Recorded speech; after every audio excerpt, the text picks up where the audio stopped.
Pokaji, Kuji, Kuji Beach, and then that's when Dr. Hooper. Get clear of the barrel! Hooper! You know, bleh. Hooper, Dr. Hooper. Goes for $10,000. I'll give you the head, the tail, the whole damn thing.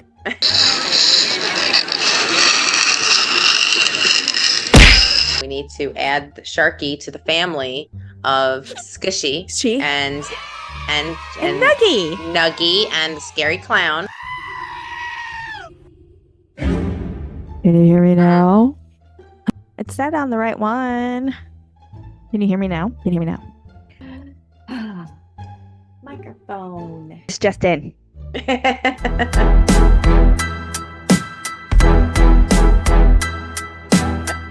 there, chatters. I'm Nat. And I'm Kat, and welcome to the Crime Chat. I am your forensic femme fatale. Natalie is your true crime addict connoisseur. We're just two normal girls who obsess about dark crimes, evil minds, and occasionally the unknown. And here's your disclaimer, chatters. The following Crime Chat contains adult content and descriptions of violent and fishy scenarios today. So your listener discretion is advised. You have been warned. And before we get into today's Crime Chat, Kat, what have you done? It's Shark Week, which is also why we're doing this episode. Well, by this time comes out, Shark Week will be over. I'm watching Shark Week now, and that's probably the only thing I've had time to watch. In finals for the class that I'm in. And then I got a new class that I have 30 students, so I'm trying to grade all their stuff on a weekly basis, do my own schoolwork. Mm-hmm. And yeah, I haven't had a lot of time, but it is Shark Week, and I did manage to sneak in some episodes, even if I was kind of working at the same time. What about you? I have been watching House of Dragon. Yes. And you have not watched it yet, right? I've only seen the first 2 episodes, I believe. What do you think? I mean, I like it so far. It's definitely building up to something. What do you think? You're not happy with it, are you? No, I love it. I love it. Do you? Okay. It's definitely building up to something. Yeah. Yeah. And yeah. that something just happens on Sunday and broken. Just so sad. What do you mean?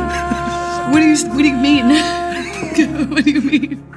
We all knew it was coming. I'm wondering if that's just because the dragons, they were an integral part to Game of Thrones, but they weren't like they had been extinct. Nobody had seen dragons. So maybe they just, whenever the dragons were around, they made it even more theatrical. We're still 2 adult women talking about dragons. Like because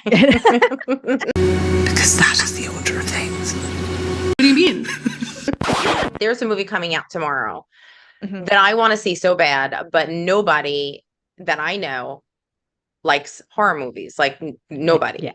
I can't convince anybody to go with me. It's terrible. And the movie is called Long Legs. 911, what's your emergency? It's my daughter.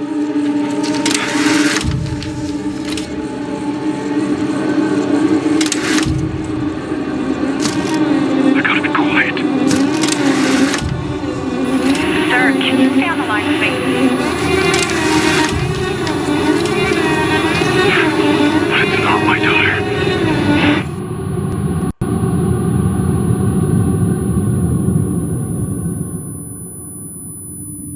And it's the new Nicolas Cage movie where he plays a psychopath. And apparently it's supposed to be like the scariest movie of 2024. You can go? By myself to a scary movie? Yeah. Probably could. Think about like way back when Jaws first came out. Mm-hmm. That was a new level of entertainment. It's on a different level. And plus, nowadays, everything's streaming. So people are like, I'll just wait for it to come out and, on Netflix or on Prime or whatever. Jaws is one of those movies where they understood how to tell a story. Honestly, Jaws didn't need to physically be on the screen to scare the crap out of us. Just Right. the idea of him lurking in the background. I think that Jaws didn't make an appearance until 1 hour and 2 minutes. Of Hmm. course, with it being Shark Week and it was the anniversary of Jaws, like Yeah. there was a lot of things that I saw out on social media that was basically saying the incident with the little boy that was killed kind of earlier in the movie. They Yeah. cut out a scene where you saw the great white come out and up out of the water and eat him. They decided to cut that out to make it more suspenseful, where you had an idea about what was going on Yeah. without actually having to see it. Remember that scene, but I also remember like Yeah. the spray of blood. Yep. Oh. Oh. I know that you're going to be focused on Shark Week for this episode. Dun-dun, dun-dun, dun-dun-dun. You asked me to do some Nat's Nutty News, Yeah. and I had some fun pulling up headlines from around the world. Yay. I picked out 10, okay? Okay. So let's get started on this shark episode. Back in the ancient waters of 1988, the Discovery Channel unleashed its first ever Shark Week in July 17th, which is a couple of days away. Yeah. And this whole theme wasn't just about scaring you out of the ocean. Well, mostly it was, but to educate people on sharks and the shark behavior and to clear up like some myths that I think maybe Jaws created. Yes. So since then, Shark Week has been an annual sensation, making waves with shark science, thrilling shows that remind us of how we love watching sharks from the safety of our couches. Yes. There are 500 different species of sharks known to science. This varies greatly in size, habitat, behavior, and appearance, ranging from tiny little dwarf lantern sharks, which are about 8 inches long, little baby. So cute. And Shark. the massive great white, as we know, which can reach 40 feet in length. Great white. Well, the whale shark. The whale shark. Yes. What did I say? Great white? You said great white, and I was like, I got Jaws on the mind. You 'Cause do. I'm thinking, I got Jaws on the mind. Well, buckle up for a deep dive in Nat's Nutty News Shark Edition. Yes. Featuring the top 10 headlines and some crazy ass life shark encounters. Okay. So let's just dive in head first, shall we? Kicking off the list at number 10 is the Double Trouble duo. Oh. In July 2017, Surfer Today headline read, "Pro surfer faces 2 great white sharks during competition." Oof. He literally faced off with these 2. It was like they were auditioning for Shark Week, Kat. They were like, oh, the cameras are here. Let's go. Queensland Times headline reads, "Man rescues bull shark, gets bitten in return." Of course. James, with his lightning reflexes, escaped with a fantastic story. See what I did there? Evans Head Herald reporter headline reads, "Great white shark hops aboard fisherman's boat."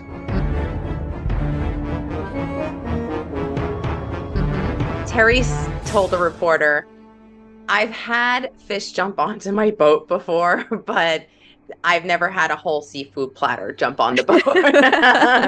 You're gonna need a bigger boat. You're gonna need a bigger boat. You're gonna need a bigger boat. You got the shark mind. Further out! What? Further out! Why? Go further out! What for?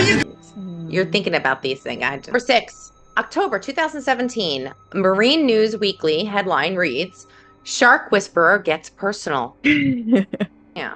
Did you see that meme I sent you with the shark, and it says, "Shark, this shark is my emotional support animal." Yes, is my emotional support animal. Who managed to kind of still capture her selfie, but it was like when she got the selfie, it was like the shark coming at her. I'm like, okay, seriously. So he photobombed her selfie. He totally photobombed her. So it's not all fun and games for sharks. They get scared too. Hashtag hug a shark. Okay, not really. No, don't hug a shark. But get into our story. This story made absolute headlines and still really.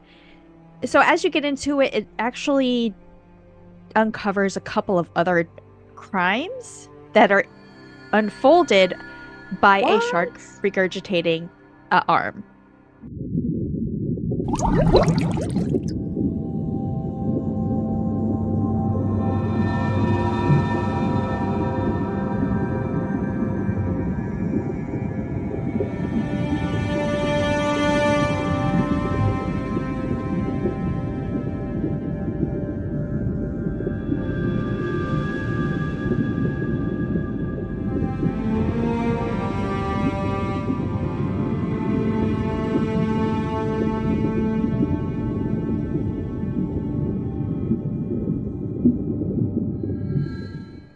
April 25th, 1935, in Sydney, Australia, a human arm was regurgitated by a captive 3.5-meter tiger shark, resulting in subsequently a murder investigation and trial. Dun, dun, dun. Oh my God, I'm surprised you didn't do your Australian accent. I don't really have a good one. But another shrimp on the barbie. 13-foot, 1-ton tiger shark was caught just under 2 miles from Kukuji Beach. Within a week, it appeared ill, moved slowly, and was seemingly disoriented. It swam as if there was something weighing it down, and then it puked. It vomited in front of a small crowd, leaving a left hand and forearm of a man bearing a distinctive tattoo floating in the pool. Smile, you son of a bitch!